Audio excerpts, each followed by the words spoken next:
नमस्कार दोस्तों, स्वागत है आप सभी का हमारे आज के व्लॉग में। 15 अगस्त को हम निकले थे दिल्ली से कलिया श्री बाबा की दरगाह की ओर। 15 अगस्त की सुबह आज़ादी की लहर पूरे जोश में थी, जो हमें रास्ते भर समय समय पर दिखाई दे रही थी, कभी रैलियों के रूप में, कभी ट्रैफिक के रूप में। बहरहाल मौसम बहुत प्यारा था और सफ़र का मज़ा लेने में हमने कोई कसर नहीं छोड़ी। सुबह सफ़र शुरू हुआ और रास्ते में हम लोग के शिवा ढाबा पर गर्मा गर्म पराठे और नाश्ते ने हमारी सुबह और भी शानदार बना दी। यहाँ सना तब्बू मासी से बात कर रही थी और तब्बू मासी को जलाने की कोशिश कर रही थी, बट तब्बू मासी ने ही उसे जला दिया, क्योंकि तब्बू मासी खुद पहले से ही 3 दिन के लिए राजस्थान के रिजॉर्ट में गई थी अपनी वेकेशन मनाने के लिए। फिर से सफ़र जारी रखा हमने कार में सना से इधर उधर की बातें करते हुए। आखिरकार 4 घंटे के बाद हम कलियर पीर शरीफ पहुँच गए। यह अंदर का नज़ारा है दोस्तों, जहाँ 15 अगस्त होने की वजह से काफ़ी भीड़ थी।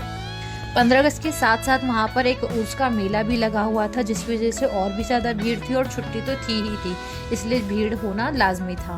और मार्केट भी इतनी अच्छी तरीके से सजाई गई थी वहाँ पे कि बहुत ही सुंदर लग रही थी मार्केट। और वहाँ पे हमने डेक यानी कि हमने वहाँ पे मेरे जीजू और दीदी ने कोई मन्नत मांगी थी। उनकी मन्नत पूरी होने पर उन्होंने कहा था कि जब उनकी मन्नत पूरी हो जाएगी तो वह गरीबों को खाना खिलाएंगे। तो उन्होंने वहाँ पे लोगों के लिए सोयाबीन के पुलाव बनवाए थे खिलाने के लिए। हमने भी पुलाव खाया था, बहुत ही ज़्यादा टेस्टी था। वो आपको मैं ब्लॉग में आगे दिखाऊंगी। जब तक आप यहाँ का नज़ारा देखिए, बहुत ही ज़्यादा भीड़ थी वहाँ पे। हमने बड़ी ही जद्दोजहद से वहाँ पे बाबा के दर्शन किए और आखिरकार हमें बाबा के दर्शन हुए भी। गर्मी भी थी और मौसम भी बहुत वैसा था, बट हम अच्छे से दर्शन कर पाए। दोस्तों, हम बात कर रहे हैं उत्तराखंड की एक ऐसी अनोखी दरगाह की, जहां भूत प्रेतों को दी जाती है फांसी की सज़ा। जी हाँ, आप सही सुन रहे हैं कि यहाँ पे भूत प्रेतों को फांसी की सज़ा दी जाती है। लोगों के ऊपर आए हुए प्रेत सायों को यहाँ पर हटाया जाता है। जिनके लोगों के सगे संबंधियों के भूत प्रेत होते हैं, लोग यहाँ पे उन्हें हटवाने के लिए आते हैं। बहुत ही दिलचस्प है, जैसे कि बालाजी सलासर है हमारे राजस्थान के, वैसे ही दोस्तों आप देख सकते हैं ये आंटी भी अपनी हाजिर लगा रही हैं। इनके ऊपर शायद कोई भूत प्रेत या जिन्नात कुछ भी हो सकता है। इसी तरह से जैसे कि आप देख सकते हैं कि सारी वीडियो में इतने सारे आपको लोग नज़र आ रहे हैं।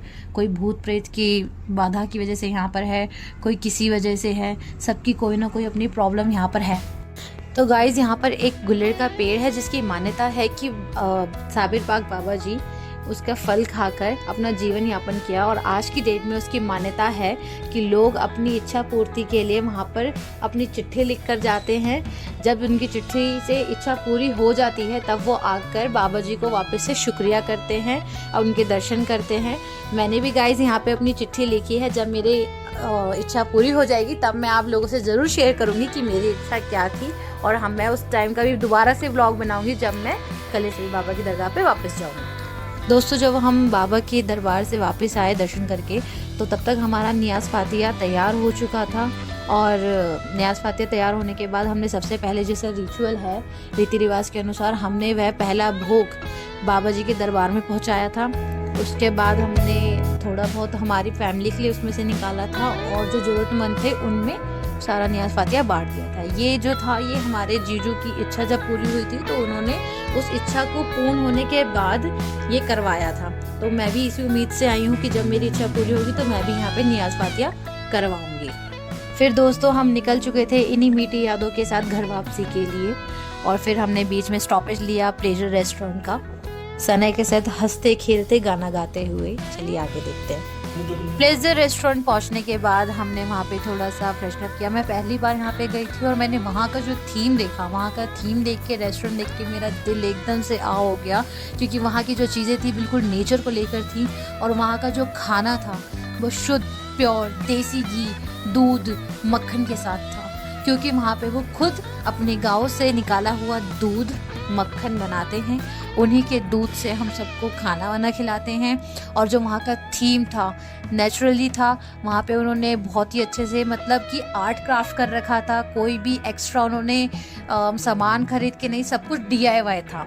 कि मतलब वहाँ पे पंखा था, जो वेस्ट पंखा था उसको भी इतने अच्छे से रीयूज़ कर रखा था, टीवी को रीयूज़ कर रखा था, इतना अच्छा खेलने के लिए बच्चों के लिए प्लेग्राउंड था, झूला झूलने के लिए था, अंदर एक रेस्टोरेंट बने हुए था, रेस्टोरेंट के अंदर बैठने का था, आप अपनी फैमिली के साथ आराम से गेट टुगेदर कर सकते हैं। यहाँ पे बहुत ही अच्छे से खूबसूरत तरीके से यहाँ पे सजाया हुआ था।